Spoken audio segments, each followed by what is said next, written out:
Story time audio ബുക്സിലേക്ക് എല്ലാവർക്കും സ്വാഗതം. എല്ലാ ശ്രോതാക്കൾക്കും ഹൃദയം നിറഞ്ഞ ക്രിസ്മസ് ആശംസകൾ. കെ സുധാകരൻ എഴുതിയ നോവൽ നീ വരുന്നേരം. ദീപ്തി വേഗം ക്ലാസ്സിലേക്ക് ചെന്നു. ഷെറിനും ഇന്ദുബാലയും കവിതയും ആരതിയും ജീവനും അരുണുമൊക്കെ സംസാരിച്ചിരിക്കുന്നുണ്ടായിരുന്നു. പക്ഷേ മഞ്ജരിയെ മാത്രം കണ്ടില്ല. എടി, മഞ്ജരി എവിടെ? അവൾ കവിതയോട് ചോദിച്ചു. അറിയില്ലടി, അവൾ കുറച്ചു മുമ്പ് പുറത്തേക്ക് പോകുന്നത് കണ്ടു. കവിത പറഞ്ഞു. മഞ്ജരിയെ കണ്ടേ പറ്റൂ. എങ്ങോട്ടാണ് അവൾ പോയത്? ലൈബ്രറിയിലേക്കാകാനാണ് സാധ്യത. റാങ്ക് മേടിക്കാനുള്ള തയ്യാറെടുപ്പിലല്ലേ? കണ്ടറിയണം അവൾ ഏത് വിഷയത്തിലാണ് റാങ്ക് മേടിക്കാൻ പോകുന്നതെന്ന്. ദീപ്തി തിടുക്കത്തിൽ ലൈബ്രറിയിലേക്ക് നടന്നു. ഒരു ചെറിയ തീപ്പൊരി അത് അവളുടെ മനസ്സിലേക്ക് ഇട്ടുകൊടുക്കണം. അതവിടെ കിടന്ന് നീറി പുകഞ്ഞുകൊള്ളും. ഒരു സമാധാനവും കിട്ടുകയില്ല അവൾക്ക്. സ്റ്റെയർ കേസ് കയറി ദീപ്തി 1ാമത്തെ നിലയിലേക്ക് ചെന്നു. ഇടതുവശത്താണ് ജനറൽ ലൈബ്രറി. റീഡിംഗ് റൂമിൽ മഞ്ജരിയെ കണ്ടില്ല. ബോട്ടണി സെക്ഷനിലുള്ള പുസ്തക അലമാരകൾക്ക് എവിടെയോ അവൾ കാണുമെന്ന് ദീപ്തിക്ക് അറിയാമായിരുന്നു. അവൾ ചെന്ന് നോക്കിയപ്പോൾ പുസ്തകങ്ങൾ തിരഞ്ഞുകൊണ്ട് മഞ്ജരി അവിടെ നിൽക്കുന്നുണ്ടായിരുന്നു. ഞാൻ നിന്നെ എവിടെയൊക്കെ അന്വേഷിച്ചു. മഞ്ജരി തല തിരിച്ചു നോക്കി. എന്തിനാടി? വാ, വെളിയിൽ പോകാം. ഇവിടെ നിന്ന് സംസാരിച്ചാൽ ആ പണിക്കർ വന്ന് ചൂടാകും. ലൈബ്രറിയനാണ് ബലരാമ പണിക്കർ. എന്തുവാ ഇത്ര അത്യാവശ്യം? മഞ്ജരിക്ക് ചെല്ലാൻ മനസ്സിലായിരുന്നു. അവൾ ഉദ്ദേശിച്ച പുസ്തകം ഇതുവരെ കണ്ടുകിട്ടിയില്ല. ജയമോഹൻ സർ ഇപ്പോൾ എന്നോടൊരു കാര്യം പറഞ്ഞു. വലിയ പ്രശ്നമാകുന്ന ലക്ഷണമുണ്ട്. മഞ്ജരി ഒന്ന് ഞെട്ടി. എന്ത് കാര്യം? നീ വെളിയിലേക്ക് വാ. പുസ്തകം തിരയാനുള്ള ആവേശം അതോടെ മഞ്ജരിക്ക് നഷ്ടപ്പെട്ടു. അവൾ ദീപ്തിയുടെ പിന്നാലെ ലൈബ്രറിയിൽ നിന്ന് ഇറങ്ങി. കെമിസ്ട്രി ലാബിൻ്റെ അടുത്തുള്ള ഒഴിഞ്ഞ വരാന്തയിലേക്കാണ് മഞ്ജരിയെ ദീപ്തി കൊണ്ടുപോയത്. കൈവരിയുടെ ഉരുളൻ തൂണിന് സമീപം ചെന്ന് ദീപ്തി നിന്നു. മഞ്ജരിയും നിന്നു. ജയമോഹൻ സർ എന്നോട് കുറച്ചു മുമ്പ് പറഞ്ഞതെന്താണെന്നറിയാമോ? ദീപ്തി ചോദിച്ചു. എന്താണ്? സാറിന് നിന്നെ വേണമെന്ന്. മഞ്ജരി ഒന്ന് ഞെട്ടി. എന്നെ അയാൾക്ക് വേണമെന്നോ? നീ എന്താണ് ഈ പറയുന്നത്? എനിക്ക് മനസ്സിലായില്ല. ഇതിൽ അത്ര മനസ്സിലാക്കാൻ എന്താണുള്ളത്? സാറിന് നിന്നെ കല്യാണം കഴിക്കണമെന്ന്. മഞ്ജരി അവളുടെ മുഖത്തേക്ക് തുറച്ചു നോക്കി. അങ്ങനെ പറഞ്ഞു അയാൾ? ഞാനെന്തിനാ നിന്നോട് കള്ളം പറയുന്നേ? ബാലുവേട്ടനുമായി നിന്റെ മാരേജ് ഫിക്സ് ചെയ്തിരിക്കുകയാണെന്നും മേലിൽ നിന്നെ ശല്യപ്പെടുത്തരുതെന്നും ഞാൻ സാറിനോട് പറഞ്ഞു. മൂന്നാറിൽ വെച്ച് നടന്ന സംഭവം വല്ലതും അബദ്ധത്തിൽ ബാലുവേട്ടന് അറിയാനിട വന്നാൽ പ്രശ്നമാകത്തില്ലേ? മഞ്ജരി ഭയന്നുപോയി. ഞാൻ അക്കാര്യം പറഞ്ഞപ്പോൾ സാർ പറഞ്ഞതെന്താണെന്നറിയാമോ? ബാലഭാസ്കർ പിന്മാറിയാൽ സാർ നിന്നെ കല്യാണം കഴിക്കുമെന്ന്. നിന്നെ പുള്ളിക്ക് അത്രയ്ക്കും ഇഷ്ടമാണെന്ന്. ആ ഇഷ്ടം കൊണ്ടാണ് അന്ന് ഹോട്ടലിൽ വെച്ച്. തല ചുറ്റുന്നത് പോലെ തോന്നി മഞ്ജരിക്ക്. നീ ഇതൊന്നും കാര്യമാക്കണ്ട മോളെ. അയാൾക്ക് നിന്നെ കിട്ടാനൊന്നും പോകുന്നില്ല. ബാലുവേട്ടൻ നിന്നെ കൈയൊഴിയത്തില്ല, അതെനിക്ക് ഉറപ്പാ. പക്ഷേ ജയമോഹൻ സർ വല്ല വേലയും ഒപ്പിക്കുമോ എന്നാണ് എൻ്റെ പേടി. വിളറി വെളുത്ത മുഖത്തോടെ മഞ്ജരി വരാന്തയിലെ തൂണിലേക്ക് ചാരി നിന്നു. ഞാൻ നിനക്കൊരു മുന്നറിയിപ്പ് തന്നേ ഉള്ളൂ. നീ വെറുതെ പേടിക്കണ്ട. അയാൾ വെറുതെ മനസ്സിലെ ആഗ്രഹം പറഞ്ഞെന്നേയുള്ളൂ. വാ, നമുക്ക് ക്ലാസ്സിലേക്ക് പോകാം. ദീപ്തിയുടെ പിന്നാലെ ഒരു പ്രതിമയെപ്പോലെ മഞ്ജരി നടന്നു. അവൾ ലൈബ്രറിയിലേക്കോ ക്ലാസ്സിലേക്കോ പോയില്ല. സ്കൂട്ടർ എടുത്ത് വീട്ടിലേക്ക് തിരിച്ചു. അവൾ ശ്രീരാഗത്തിലെത്തിയപ്പോൾ രാജലക്ഷ്മി സ്കൂളിലായിരുന്നു. വീട്ടിൽ വിലാസിനി മാത്രമേ ഉണ്ടായിരുന്നുള്ളൂ. എന്താ മോളെ നേരത്തെ? ഉച്ച കഴിഞ്ഞ് ക്ലാസ്സിലായിരുന്നോ? അവളെ കണ്ട് അവർ ചോദിച്ചു. മഞ്ജരി മറുപടിയൊന്നും പറഞ്ഞില്ല. പക്ഷേ അവളുടെ മുഖം കണ്ടപ്പോൾ എന്തോ പന്തികേടുണ്ടെന്ന് വിലാസിനിക്ക് തോന്നി. എന്താ മോളെ, നിനക്ക് സുഖമില്ലേ? ഒന്നുമില്ല വലിയമ്മേ. അവൾ സ്വന്തം മുറിയിലേക്ക് ചെന്ന് തളർച്ചയോടെ കട്ടിലിലേക്ക് കിടന്നു. പിന്നാലെ ചെന്ന വിലാസിനി അവളുടെ കിടപ്പ് കണ്ട് അമ്പരന്നു. മോളെ, അവർ അവളുടെ അടുത്ത് കട്ടിലിരുന്നു. എനിക്ക് മരിച്ചാൽ മതി വലിയമ്മേ. അവളിൽ നിന്നൊരു കരച്ചിലുയർന്നു. അതിനു മാത്രം ഇന്ന് എന്തുണ്ടായി മോളെ? ആരെങ്കിലും നിന്നെ ഉപദ്രവിച്ചോ? ആന്തലോടെ വിലാസിനി ചോദിച്ചു. ബാലുവേട്ടൻ എന്നെ വേണ്ടെന്ന് പറഞ്ഞാൽ ഞാൻ പിന്നെ ജീവിച്ചിരിക്കത്തില്ല. മഞ്ജരി പൊട്ടിക്കരഞ്ഞു. വിലാസിനി പരിഭ്രമിച്ചു പോയി. അവളെ എന്തു പറഞ്ഞ് ആശ്വസിപ്പിക്കണമെന്ന് അറിയാതെ അവർ പകച്ചിരുന്നു. പഞ്ചായത്തിലെ ചില പൊതുപരിപാടികളിൽ പങ്കെടുത്ത ശേഷം ചന്ദ്രശേഖരപിള്ള വീട്ടിലെത്തിയപ്പോൾ രാത്രി 8:30 കഴിഞ്ഞിരുന്നു. ടിവിയുടെ മുൻപിലായിരുന്നു അപ്പോൾ സുഭദ്ര ടീച്ചർ.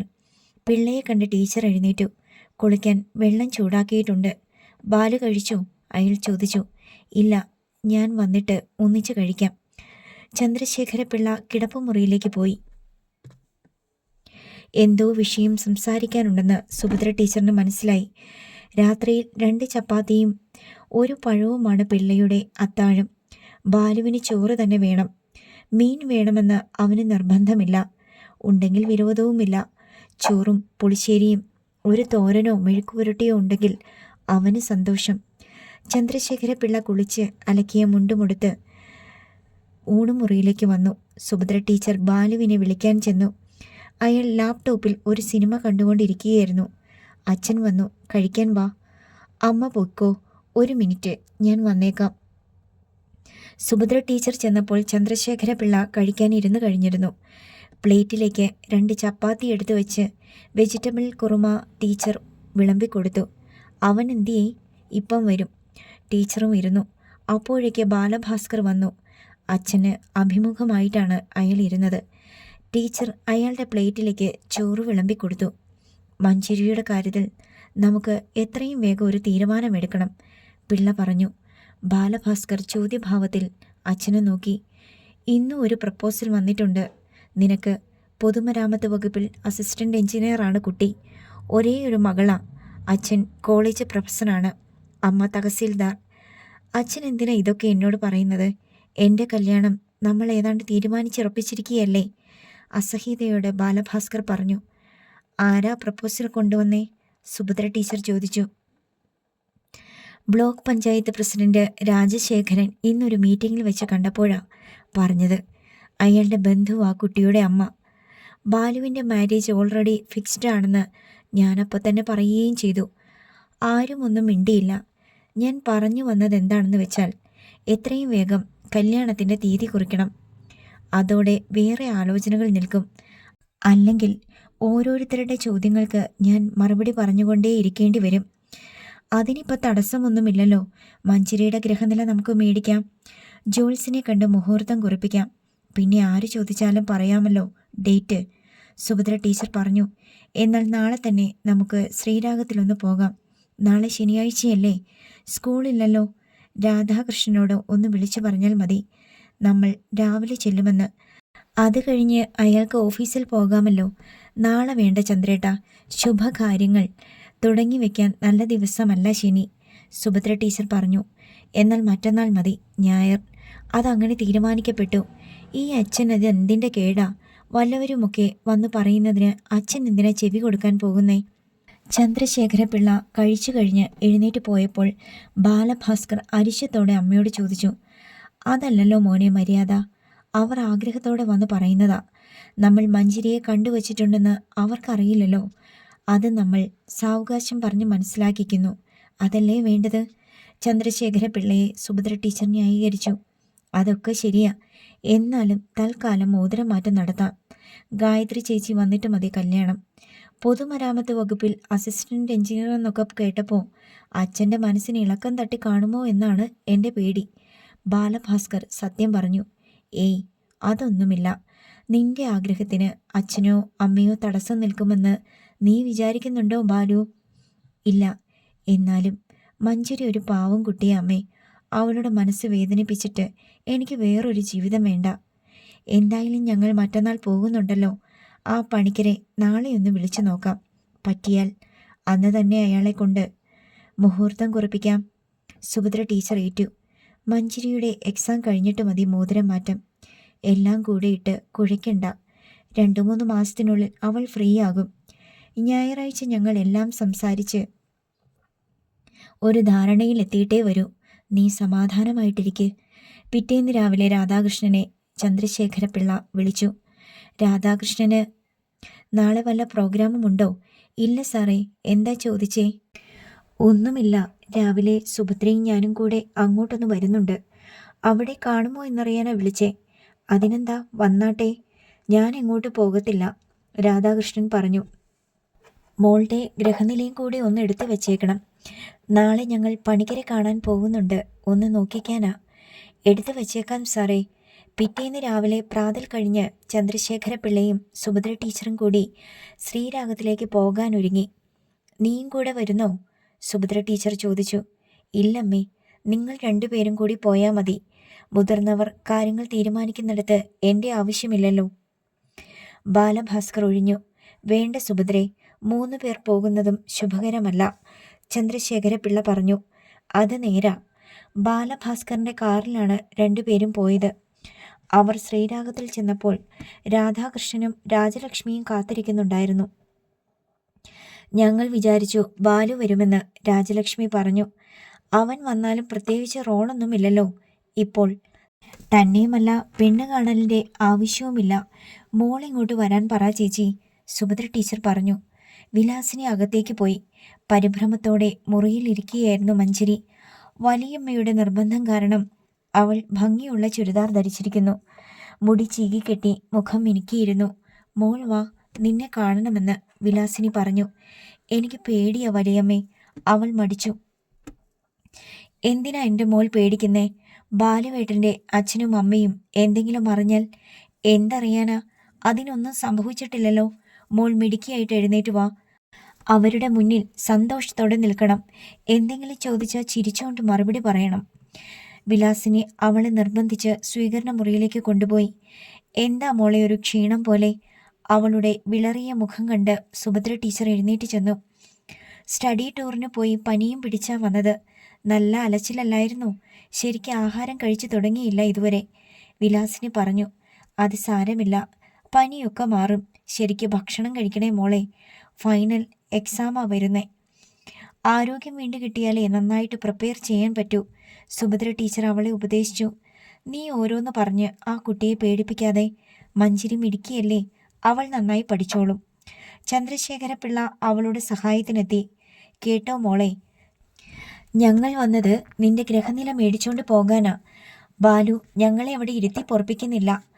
6 മാസം കഴിഞ്ഞേ കല്യാണമുള്ളെങ്കിലും ഇപ്പോഴേ എല്ലാം തീരുമാനിച്ചു വെക്കണമെന്ന് അവന് നിർബന്ധം. അവൻ പറയുന്നതിൽ കാര്യമുണ്ട് രാധാകൃഷ്ണ. ഡേറ്റ് ഫിക്സ് ചെയ്താൽ നേരത്തെ കല്യാണ മണ്ഡപം ബുക്ക് ചെയ്യാം.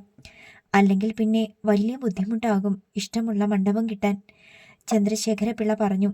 അത് നേരാ, രാധാകൃഷ്ണൻ തലകുലുക്കി. മഞ്ജരിയുടെ ഗ്രഹനില അടക്കം ചെയ്ത ഒരു കവർ എടുത്തുകൊണ്ടുവന്ന് അയാൾ ചന്ദ്രശേഖരപിള്ളയ്ക്ക് കൊടുത്തു.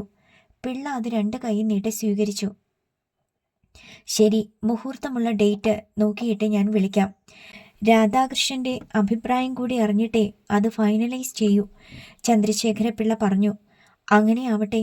പിള്ളയും സുഭദ്ര ടീച്ചറും യാത്ര പറഞ്ഞ് കാറിൽ കയറിപ്പോയി.